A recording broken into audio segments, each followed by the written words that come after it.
खूप दिवस झाले पनीरची भाजी बनवलीच नव्हती, त्यामुळे मग आज बनवायला घेतली. आणि पनीर मसाला आणला होता, तर त्यामध्ये थोडंसं दूध टाकलं आणि छान असं मिक्स करून ठेवलं. त्यामध्ये दूध वगैरे टाकलं तर छान लागतो मसाल्याला टेस्ट वगैरे. आणि एक कांदा टमॅटो घेतला, त्याची पेस्ट वगैरे बनवून घेतली आणि तेलात सोडली. छान असं तेल सुटेपर्यंत त्याला होऊ दिलं फ्राय. आणि नंतर मग घरातले मसाले वगैरे टाकले आणि तो दुधामध्ये मिक्स केलेला मसाला तो पण टाकून दिला.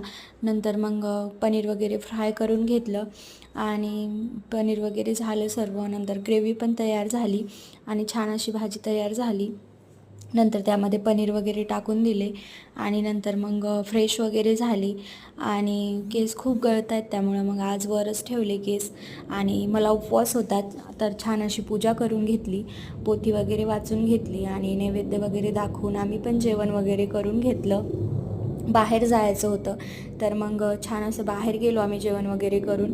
आपू माझ्याकडे काही थांबत नव्हती, तिला त्यांच्याकडे जायचं होतं, पेट्रोल टाकत होते तर ती तिकडे गेली. आणि मग नंतर गणपती बाप्पा आले पण, तर तेच बघायला आम्ही गेलो होतो. छान असे खूप छान छान मूर्त्या होत्या गणपती बाप्पाच्या, तर त्या बघितल्या. आपूला पण खूप छान वाटत होतं, तिथे जे करत होती. नंतर तिकडून येताना आम्ही आपूला चप्पल घेतली आणि मग नंतर घरी आलो, चहा वगैरे घेतला.